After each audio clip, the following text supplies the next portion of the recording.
What's going on, guys? Spikezillion here, and this is my Kashtira Harpies 2023 deck list. Now, you might be wondering why I'm showing you the 2023 deck list, and that's because I have updated the list for 2024. And ladies and gentlemen, we're going to be talking about the 2024 list that I have updated for you guys to give you a general scope of what's new with the meta and how we can evolve this deck in some way, shape, or form. If you guys enjoyed this video, don't forget to like and subscribe and all that good stuff. I usually don't mention it at the very beginning of the video, but I decided to do it today just to mix it up. Let's, that being said, I appreciate you guys. Let's talk about this deck list. Now, before we even really get started with all this, I'm not going to go over why every card is here and the reasons for them. I'm going to go over the big changes, but not every card individually. If you want to see that, I would check out one of the other Harpie Kashtira videos I've made. I'm not even joking, I think like 3 or 4 of them. So this is not new for my channel. And if you haven't seen them already, you're sleeping, because I have made bare content on this deck. So you definitely need to check that out. But we're going to talk about some of the stuff that's different. And we're going to talk about some of the stuff I've taken out. Some of the things I've added in. And we're going to talk about some of the extra deck pieces as well, because some of it might still be confusing to some of you. We're going to go over it. And we're also going to talk about every single deck matchup. We're going to briefly talk about my thoughts on each of them. With the limited knowledge that I have. Keep in mind that I haven't been as active as I was in 2023. And that's partially just because I'm not going to sugarcoat it. I've been poor. I'm not making as much money as I was. So I'm paycheck to paycheck right now. It's been something, but that's why I haven't been as active in Yu-Gi-Oh! Locals. But I still have a very good sense of this deck because of some recent results in a 3v3 in addition to a few other things. So, let's begin. First and foremost, Shifter is still here. That's not a shocker. But I have added Ash as a hand trap here. Now, a lot of people might be thinking, why is Imperm not in the main? And to be honest with you, I think Ash might genuinely be better this format. There's a lot of discussion to be had about what hand traps are best in main right now, and what board breakers are really good to have in main. I didn't really think that Dark Ruler No More was absolutely necessary, because in a lot of ways, having this going first really sucks. It's just not very helpful for this particular deck, because we end up using almost all of our hand to do a combo anyways with this deck, so I feel like we need that card slot. Even if it is like a hand trap, I need a card slot that I can actually utilize against my opponent, and sort of deter their plays in order for me to survive, especially if I get even lead or Dark Ruler myself. I don't have a whole lot of answers to... Like, I kind of have Dark Ruler answers, kinda. Like, I have Birth, I guess. But, like, people can play around that a lot, especially depending on what deck it is. People can play through it pretty easily because of the fact that, like, spells aren't really used late in any of the combos right now. So, I don't know. It's a tough one. Because, yeah, like, I don't know. It's not great. So, anyway, with that being said, that's Ash. I think what's really strong about Ash is that there's still a lot of decks that add, a lot of cards that special. Destroy from deck is kind of common because you bell and stuff. But I think there's enough here for this to be a very good card still, and arguably the best hand trap in the game right now, other than maybe like Spooky Dogwood and Shifter, I feel like are like super strong this format, just because of how combo heavy these decks are these days, and a lot of them do rely on the graveyard, unless you're like Tenpai, I guess, or other cash decks. But for the most part, most decks in this format don't really want to see Shifter, so he's still straight up very strong. So that's that. In terms of other cards that are different, there's not a whole lot of other differences. I have taken out the Triple Tactics talents that were in here. Honestly, I just felt like I wasn't getting enough mileage out of them most of the time. I feel like every time I drew it, my opponent just didn't do any hand traps against me ever, and I just was like, okay, well, this is a wasted card in my hand, and I never get to do anything with it.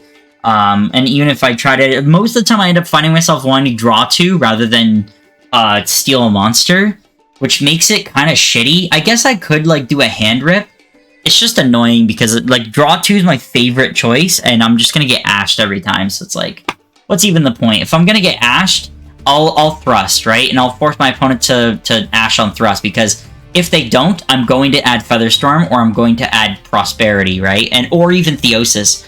But most of the time it's gonna be these two, right? And so, I don't know, there's nothing really wrong with either of those. Also Feather Duster, I guess, too. So yeah, it's just, I feel like Thrust is just a better card. You might be asking, why am I not playing 3 Thrust then?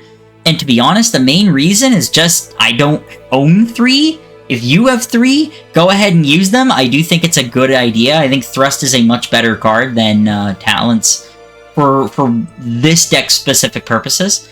But realistically speaking, I just think Prosperity is good enough for any potential, what do you want to call it, consistency increase, rather than Thrust, sort of forcing my board to be something that I might not want it to be, with Featherstorm, for example.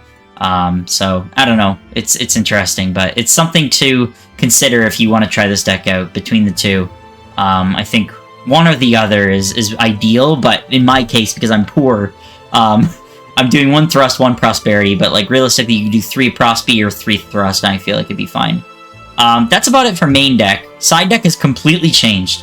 One thing I want to go over really quickly is Snatch Steal. This might seem very counterintuitive, but there's a good reason I'm picking Snatch Steal. The main thing that I've noticed in a lot of different matchups that I've fought is that a lot of people are running Veiler, and a lot of people are running Imperm still, right? And because of that, I'm finding myself in a position where I'm getting Fenrir, and they're letting me do it. I go Effect to Search, and they go Veiler, or they go Imperm on my Fenrir, or on my Unicorn, right? And this is a situation where I'm going second, and I'm not really, you know, I'm not happy that I'm getting fucking Veilered on my Fenrir, so I'm like, okay, well, I'm just gonna take your monster then. So this is a very powerful card for that reason, because I'm perma-stealing a monster. In a way, it's not really that much different from Change of Heart, but what I do like more about this card is the fact that it's a perma-steal, and you don't really care about their life points, because you can get like 10,000 damage on board very, very easily with this deck. As long as nothing's negated, you can pretty much make whatever the hell you want, and it really doesn't matter. So I do like Snatch Steal for that purpose. Also, it gives me another monster that I could potentially go into Tifon with.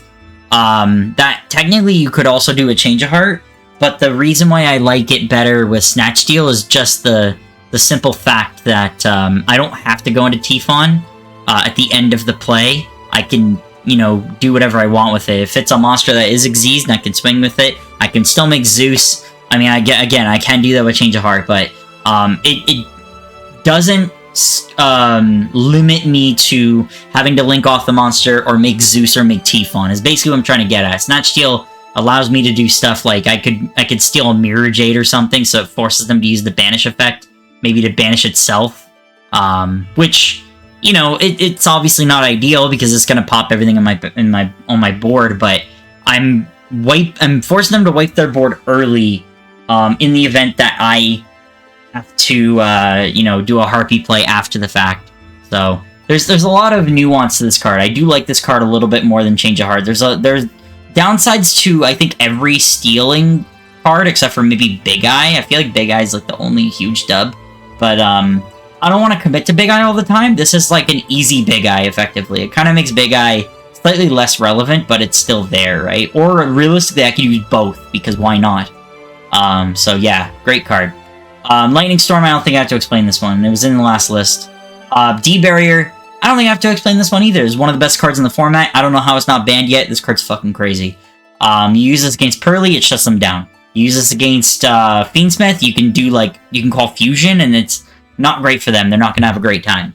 I don't think there's any other extra deck type you would pick against, like, Fiendsmith Snake Eye, because realistically you can't really turn off links with this card. You don't really play Spellbound, because Spellbound kind of sucks. So yeah, I guess you'd pick Fusion, right? So that it prevents them from doing the normal Fiendsmith combo. But yeah, like, this is more relevant for other lists, so things like Synchro decks, like Centurion. It's good for, again, like, Xyz decks, like Purely, things like that. other Kash monster lists. Although Kash, I think, could survive the matchup just fine without extra deck monsters. I just think that it'll be harder for them to play through your shit, but they can still do it to an extent. Imperm is here. This is interchangeable. I feel like you could change this to whatever you want. I just picked Imperm in particular because I just wanted some sort of negation card, and I know Veiler is not really going to work with Shifter, so I have picked Imperm here. I think that is the best case scenario. Although Ghost Mourner might be a good case here, just to make my opponent take damage and then, you know, time rules, but I don't know. It's Ghost Mourner's a tough one for certain matchups because it's not that important, or it's not very good. Like, I feel like if I found the random flute player, I feel like... Well, I don't even think Ghost Mourner works, so I think it's special summon monsters only, isn't it? So yeah, like, Imperm is just... It's a little bit more overarching, more useful. And then Ghost Sister is Ghost Sister. I don't think I explained this for this matchup, or for any matchup in this format either. This card's just super good for time rules. It's just a really strong card against Tenpai. Allows you to survive. Yeah, it's a great card. And then Dark Ruler, I don't think I have to explain this one either, right? Like, this is the best board breaker in the format right now, other than maybe Lightning Storm. I think both are amazing, and together they are also pretty strong, because you pop back row with Lightning Storm, then you go Dark Ruler afterwards, and they basically just eat shit and cry, so hooray. Anyway, now we have extra deck stuff, so not a lot has changed. You can see a few differences here and there, and I'll go over some of the more wacky things that you might be like, what the fuck is going on? Including some stuff from the previous list that I want to kind of go over some thoughts. So one of them is Time Thief Redoer. I have dabbled on and off with this card. I don't love this card, but when this card works, it's so good. And there's a couple decks in current format that might come up where this card is insanely strong. For example, this is a really good card against Lab.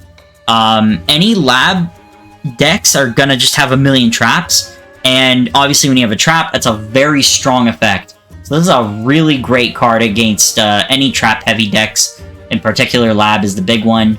It's also decent against Runic in the fact that, you know, it kind of puts them in a weird position where they can try to pop this card and then make you banish cards, but then you just dodge it, and you could potentially draw a card on top of that, which is pretty nice. I don't know, I don't think there's anything really bad about this card in terms of, like, back row strategies. I think this is a really strong card for that. And I kind of need help with back row strategies, because is kind of the biggest weakness of this deck is just, like, any back row decks just fuck me. And I can't really just play Royal Decree, because there's not enough trap-specific decks that are, you know, putting me in such a bad position. And if I do have those, a lot of those decks set cards face up anyways, so it's like, what's the difference? And like anti-spell, same thing. Like, what's the difference? It's not enough. So I don't know. I don't love other solutions, so I think Redoer is a pretty good solution here. Keeping Typhon, because Typhon's super good. It doesn't come up all the time. There's not every deck in the game that has 3k, but this is one of the better solutions to other Zeuses and just 3k beaters all across the board. Things like Mirror Jade, things like that. Flare Metal has come up a couple of times just because of, you know, same thing as Ghost Sister, but the opposite, where it's just time rules. This is also really good in situations where you don't have enough for lethal after, like, a long-winded main phase 1, and then you can make this card so that your opponent only has, like, one effect left before they kill themselves, that kind of thing. So, it's still pretty solid.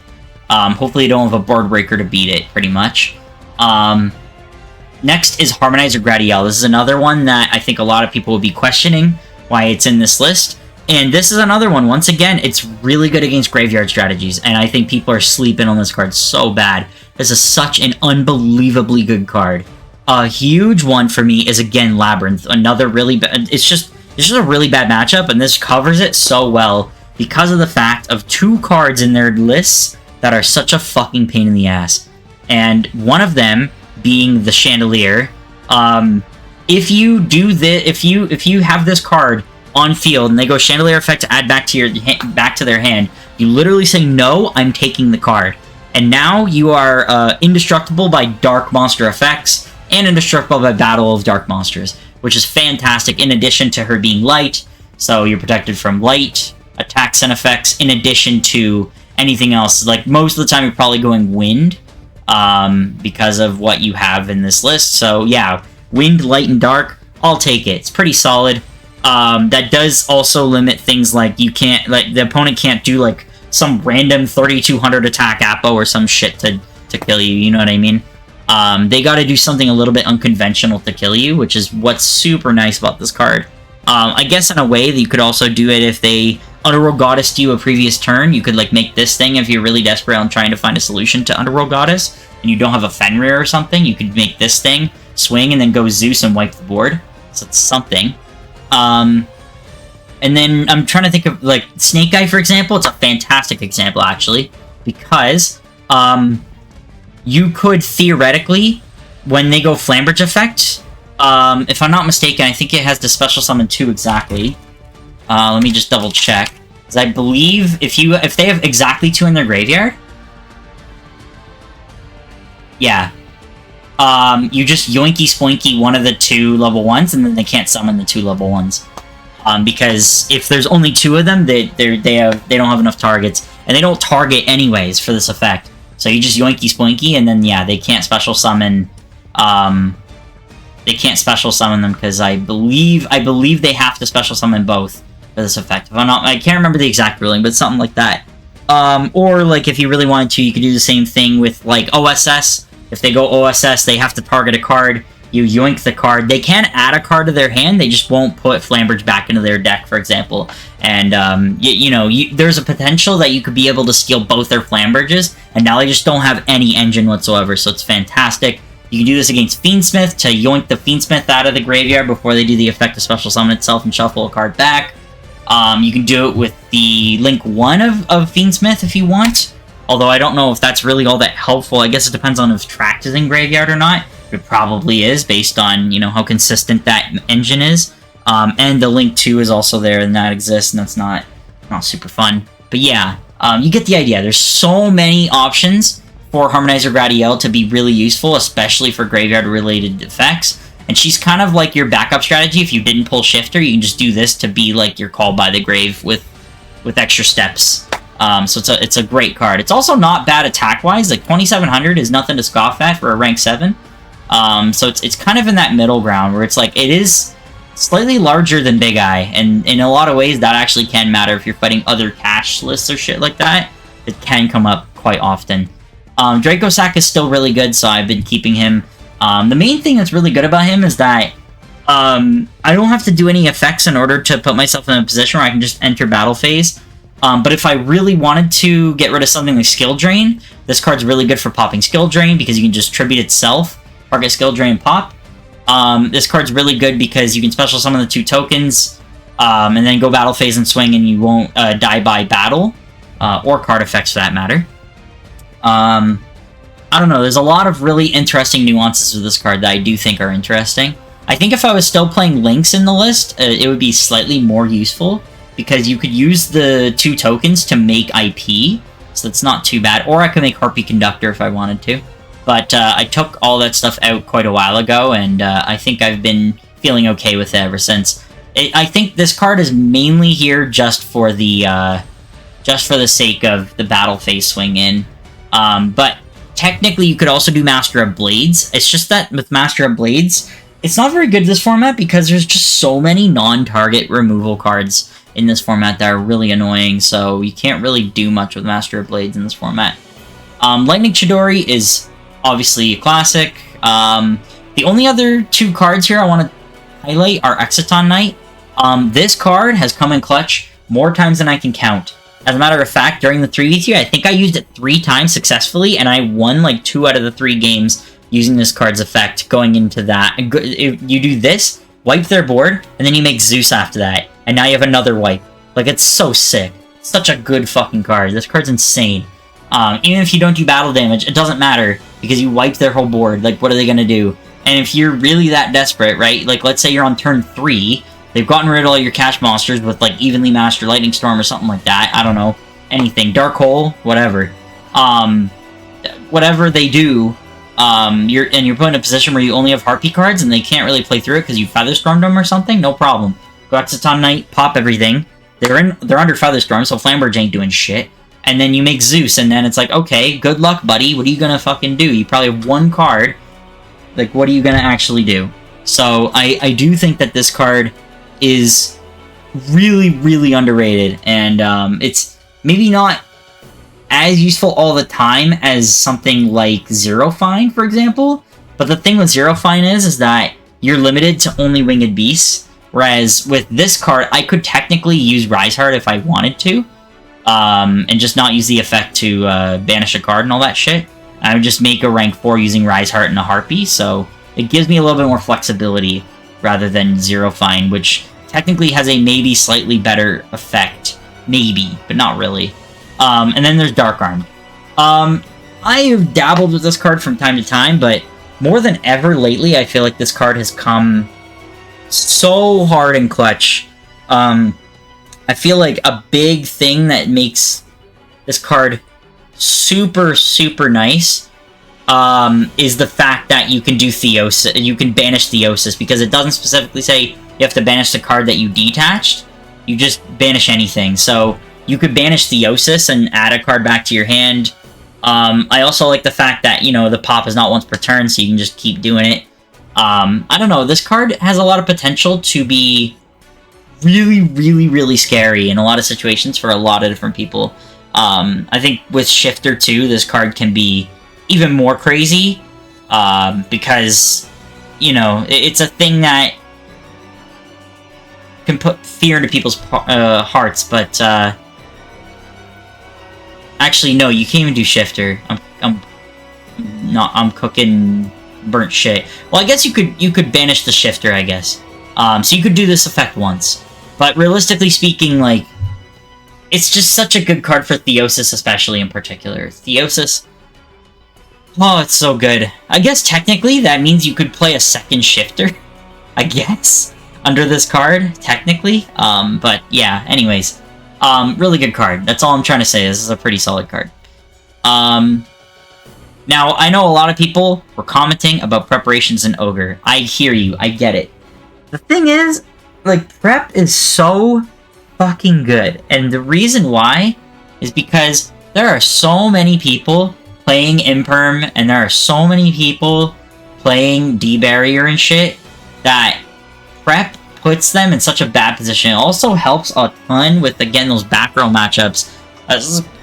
Again, especially Lab. Lab is super good against Kash. I just can't express that enough.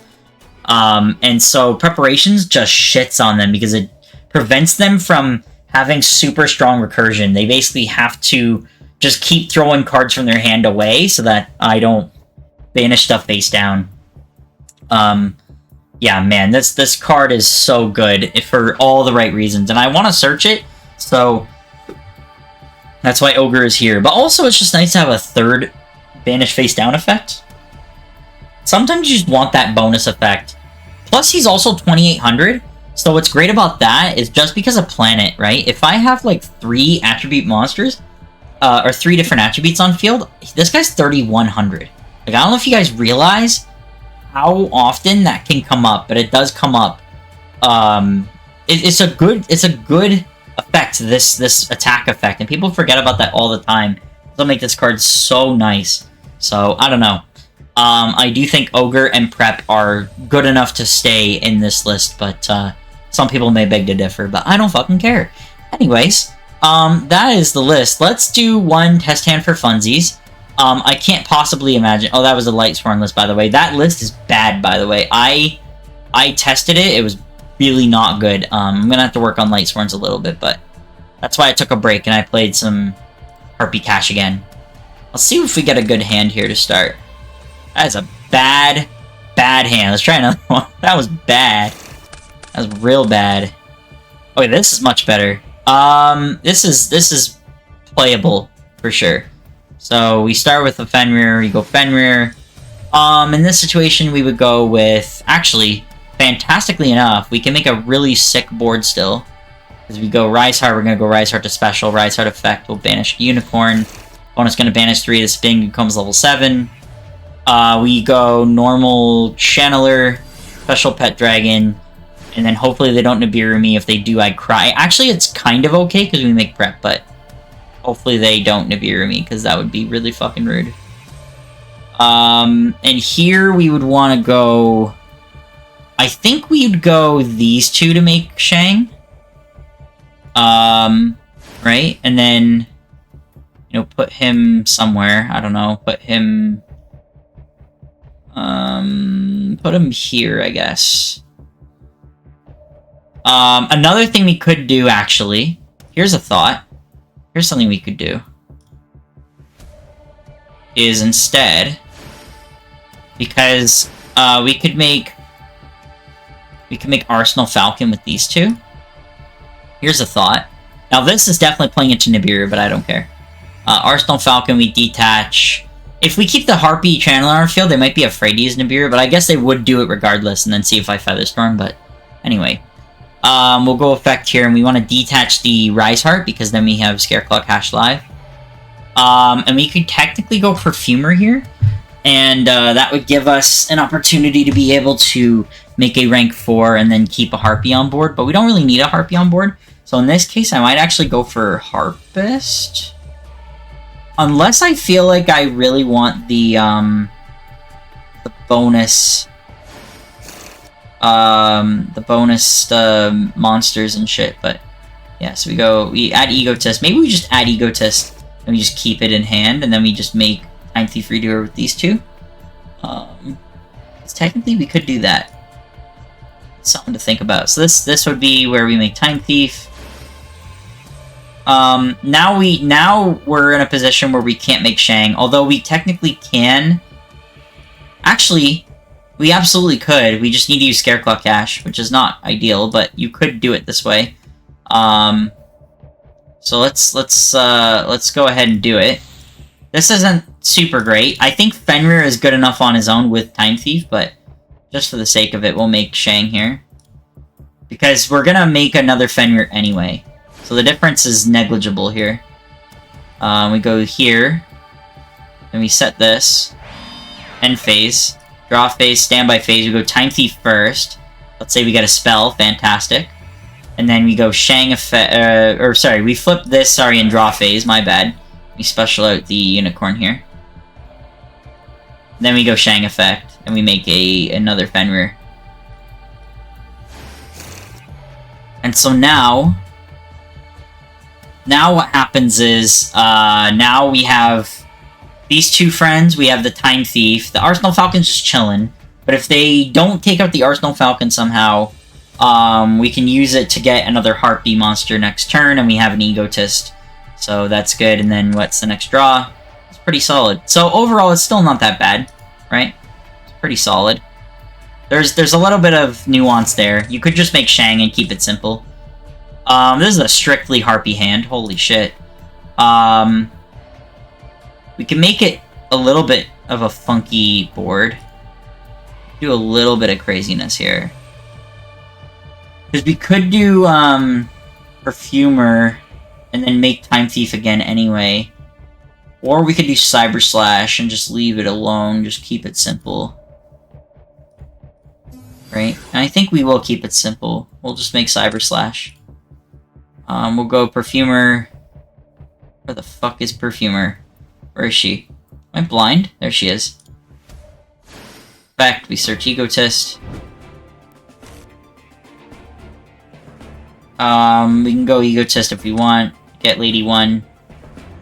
We can keep the Lady 1 on field and make this into Cyber Slash here. Right? Oh, wait. I'm so stupid. I was like, why is it not letting me use it? There we go. And now we have Featherstorm with the 2900 Cyber Slash, so it's going to be a little bit harder to kill her. And we have a second Featherstorm on top of that for the follow-up. We have a Pet Dragon. Pet Dragon's kind of useless here, unfortunately. If I kept the Channeler, different story. But that's just, you know, there's a little bit of slim pickings there. And then, of course, we have the Ash on top of that.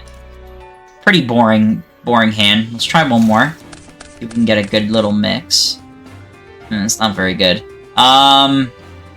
This is the part where you go normal summon Lady 1, pass, and you Featherstorm them and call it a day. Not super great. Not getting a good example of consistency here. Here we are. We have Prospy going. So Prospy, we're gonna do... technically, I guess you would do Planet first. I guess, yeah, we'll do Planet first, I guess. Because you would probably want to do this for Droll. So you do this, you get Fenrir, I believe, yeah, because you have Birth in hand. You're already in a good spot. Then you go Prospy. And here we're gonna go... It depends on the matchup, but I'm probably gonna banish that, because I don't really need that. I don't really need this. Don't really need this, because I'm in game 1, for example.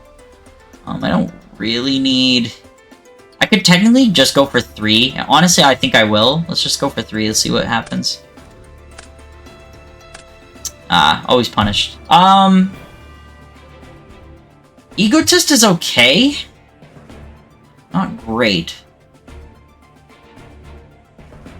I think it's the best thing here, unfortunately. Which sounds crazy, but... I don't know if having a second Ash is good enough here. So, we'll go Fenrir. Gets me Unicorn. This is basically gonna be full combo anyways. Birth, normal Unicorn, you get Theosis. Whoops. Oopsies. You get Theosis. We don't use it yet. Although we could. Fuck it. We'll use it. We'll summon out,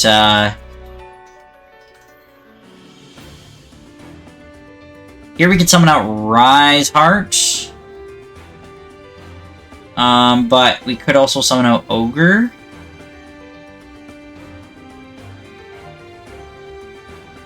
If I go Rise Heart summons out Ogre, we go Ogre effect to get the trap. Pretty sick. It's tricky. It's tricky shit. I think either way we would go Ogre, and then we go Ogre effect and we get the trap, I think. Because I think we want to overlay the Unicorn and then we special it back out with Birth. We want to keep Birth until the late end of the combo. So here we're going to go Arsenal Falcon. Go effect, detach the Unicorn, special out the Channeler. Now we go Channeler effect, special out the Pet Dragon. Go Egotist, special out the other Lady 1 that we have in deck, that's why we play 2. Still solid. If I had Featherstorm here, it'd be a holy shit different game, right? But that's okay. Here we want to make Shang with these two, I think. I think this Lady 1 is kind of just going to sit here. To be honest, the Egotist was kind of worthless, but whatever. If it was Featherstorm, different story. We would play this out a little bit differently, but it is what it is.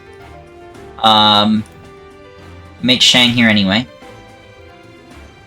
Then we go Birth. This is when they Nibiru you and you cry. This is defense, actually. And technically this was also in defense when I specialed it. My bad. I did that incorrectly. That's fine. And then yeah, that's the end of it. You set this. You go end phase. Draw phase, you flip this. Standby phase, you go Shang, and Shang will get you out. So maybe it was the correct play to do Rise Heart instead, or something of that effect. Because if I do Shang in standby phase, I can get Ogre that way, and then that way I don't have it stuck up inside of Arsenal Falcons. Let's say that this was actually what we did. Whoops. Overlay, please. Move this.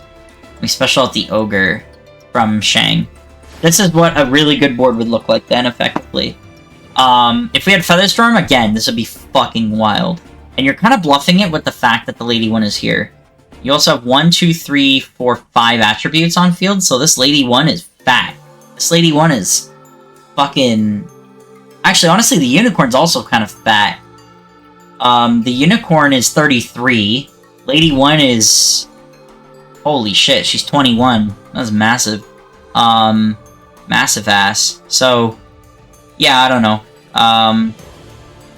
I guess technically the Unicorn is still thick. It's 26 defense. But, yeah. And Shang is 35. Holy shit. It's disgusting. So, yeah, there's still a lot to be had here. There's still a lot of nuance, but I think that this is going to be quite useful. Now, I did mention that we were going to talk about a little bit of matchups. And I know it's been a long video already, but let's briefly go over what I think are some of the best matchups for this list. I think Yubel gets fucking destroyed by this list. Like, Yubel just sucks against this list. The only thing that keeps me away from saying it definitively, though, is Phantom of Yubel is still such a problem. But other than Phantom of Yubel, I feel like Yubel cannot survive against Kash, especially if I'm going first. It's way too hard for them to play through it, man. It's too difficult. They need board breakers in order to survive. It's not going to be very easy without them. Tenpai, they could play through it, but it would be not very easy. It would still be really hard because they'd have to play very carefully, touchy-feely about who they synchro into first. And also, they can't really do the effect in battle phase to synchro. They would have to do it prior to, under the effects of the field spell, and that's where things can get really tricky. So I don't know. I don't feel confident in Tenpai getting destroyed by Kash, but I feel like Kash can play into that matchup a decent amount to an extent.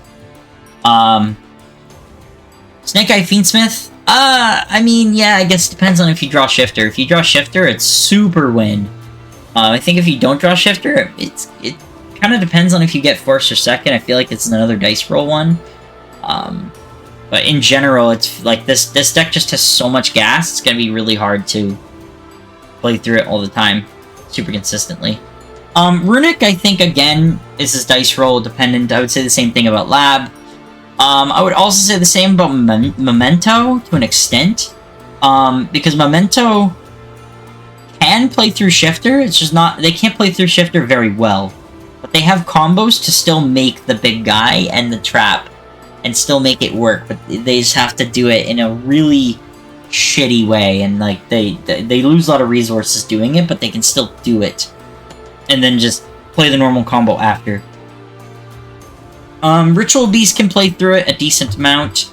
I think I've even seen lists play it straight up, so... like Shifter, I mean, specifically. This one, I don't think it matters whether or not they get Dice Roll, but I think Dice Roll helps them a lot. But I don't think it matters as much for them. I think it's just, more or less, this is like hand-dependent, realistically, if it's gonna go well. I think Sprite is one of the hardest matchups for Kash. It's just... the fact that they don't activate their effective special, they get a negate that realistically is going to be kind of daunting to deal with. I don't know. I think the Sprite matchup is one of the harder ones for Kash. I don't know how you would play around that, because they don't...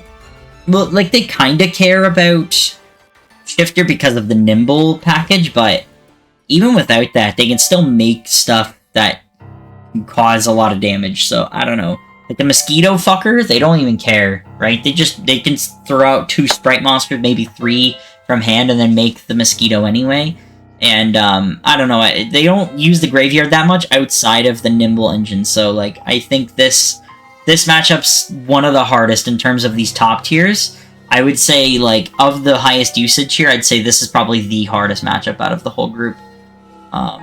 White Forest, I don't think they worry about the Graveyard that much. Like, I think they can play through Shifter, kinda, right? Maybe not the toy part of it that people have been doing, but the pure White Forest cards, I feel like they don't worry about it that bad. I think they can still make decent plays through Shifter. I can't remember. There's only been like one guy at locals that plays this, so I barely ever see it or play it. So it's not, I'm not as familiar, to be quite honest. But I don't think it probably isn't that big of a deal for them. I don't think I have to explain this one. Blue, you just hope you draw Imperm, and I don't play it in main, so that's the problem. But I don't know why people are playing this more than like the cards below it. I don't even understand. I don't know how people are still playing these fucking cards. Just stop. Stop playing them. Stop. It's just that simple. They do lose to Featherstorm, so that's fun. Anyway. Voiceless? It's pretty bad, man. Ugh. Every time I've fought Voiceless... Oh, excuse me, sorry. Every time I have to fight Voiceless, I get very distressed. Their back row shit pisses me off. I don't love this list. Like, I don't like Barrier, or is it Barrier, the Voiceless voice? Can't remember which one it is. The one that makes them untargetable and it sucks their own dick and fucking lets them, feeds them, fucking tucks them into bed. Like, is that, ugh. I don't like continuous spells that do that, and I don't like the fact that they can just place it on field. Can't just, you know... Well, I don't know, it's so stupid. There's so many extra bullshit steps involved. It's very annoying. So Voiceless Voice is one of those ones that it's a bit of a harder matchup for Kash. I've fought it quite a few times, because it's pretty popular at my local. And, not fun, because you can't target, so Fenrir's worthless, and they're fucking massive, so you realistically won't kill them. So you need to find ways around that, and it's not easy. I guess you need Dark Armed, and you need to pop the back row, and then you have to hope that they didn't use the negate already. So it's like, I don't know, it's such a throwaway piece of shit moment, but anyway. Rescue Ace, I think they are one of the easier back row heavy matchups. Especially if you get dice roll. You fucking steamroll them otherwise. They suck if they don't get dice roll. Brain Dead, I mean, Brain Dead is Brain Dead. I've already said my spiel about it. I don't feel like this matchup was particularly great or particularly bad. I think it's one of the better ones in terms of the decks that I play. But Brain Dead Fusion will just never, it just doesn't stop, so fuck this deck. It just needs to die, but, you know, it is what it is. People are gonna keep complaining about my video, and I'm gonna keep laughing at every angry comment, because they're all funny as fuck. I'm not worried about Melodious that much. I think at this point this is diminishing returns, but Pure Snake Guy is LOL, I just fucking shit on you with Shifter. Centurion's kind of annoying. Yeah, that's one of the bad matchups, because they just kind of shotgun their guy. It's not even their guy. It's the Archfiend guy. You know, so they just do one of these and they just fist your asshole and can't really play. So Centurion's one of the harder ones, especially if you lose dice roll. And I did lose dice roll in the 3v3 against Centurion, and that's exactly what happened. And then I won the game that I went first, and then it was a slugfest following game after I finally got them in a position where they couldn't do Centurion immediately, and, you know, it was an actual normal fucking game. So that was kind of nice. Yeah. And Vanquish Soul's also really bad. It's another really hard one. I would say, like, okay, to summarize, because this is a long video, some of the worst matchups on this list are definitely Sprite. In terms of the highest usage to lowest usage, I'd say Sprite's really bad for Kash. Voiceless Voice can be pretty bad. I would say Lab is probably next, although it's slowly getting better as I add more cards to fuck with it. Centurion is pretty bad, and Vanquish Soul might be one of the worst. It's really, really hard, because they do quick effects at such a good opportune time for themselves that it almost doesn't even matter, and they can dodge so much crap, like whether it's Fenrir or whatever. They can dodge so many things, and it's really obnoxious. So unless you have Featherstorm, this deck really sucks to deal with. So I don't know. it's one of those ones that it's hard to play around it. But other than that, I think everything else here, like, Kash can kind of do well. Like, the top 5, I can see Kash doing just fine against. There's really nothing bad here. I'm sure there's other ones here that I'm kind of skimming over, and I'm like, yeah, it could be a losing matchup. But most of these, I feel like I could reasonably win. It's just that, like, I'd say, like, the one I feel like there's so slim chances I'm winning. Like, Vanquish Soul's up there. It's bad. It's pretty bad. I would want to catch them in a dark alley. Anyways, I think that's it. Too much video talk, too much rambling. Thank you very much for watching, everybody. I hope you enjoyed this video. Rate, comment, subscribe if you haven't already. And, I will continue to work on this deck list. If you have any suggestions you want to throw out there, you can throw them in the comments. But that being said, I will continue to spearhead more Harpie lists as I go along with my life. I'll see you guys next time. Peace out.